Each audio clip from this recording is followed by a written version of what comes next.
নমস্কার বন্ধুরা, সবাই কেমন আছো? আর আমার পার্লারের প্রোডাক্ট নিতে নিতে আর সত্যিই শেষ হচ্ছিল না ভাই। কারণ কোনটা ছেড়ে যাচ্ছি বুঝেই পাচ্ছি না, কারণ ক্লায়েন্টের পছন্দ মতো জিনিস আমাদেরকে রাখতেই হয়। তো আশা করি সব কিছু নেওয়া হয়ে গেছে, আর তোমাদের যদি কিছু মনে পড়ে আমাকে বলে দেবো, আর এখনও নিয়ে যেতে পারবো। তারপর চলে এসেছি সোজা পাঞ্জাবি স্টোরে, কারণ আজকে শর্মাজির শপিং টাইম।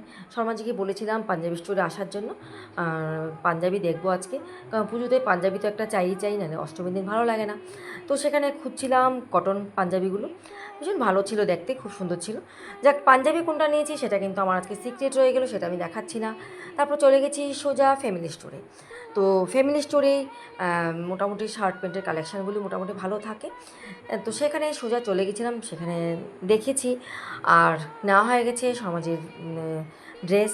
তারপরে এখান থেকে সমাজ একটু সেলফি নিয়ে নিল, কারণ মিরার সেকশনটাতে সেলফি নিতে আমারও ভীষণ ভালো লাগে। আমি সবসময় আসলে এই মিরার সেকশানে একটু ছবি নিয়ে নিই। আর এদিকে দেখো সমাজে ভীষণ হ্যাপি কিন্তু, কারণ সমাজের কাছে শপিং হয়ে গেছে। এই পিছন পিছন কী সুন্দর হাসি খুশিভাবে হাসছে।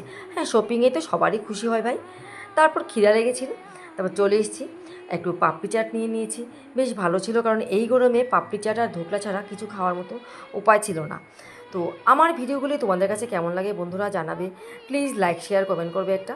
তোমরা ভালো থেকেও সুস্থ থেকো, কারণ সামনে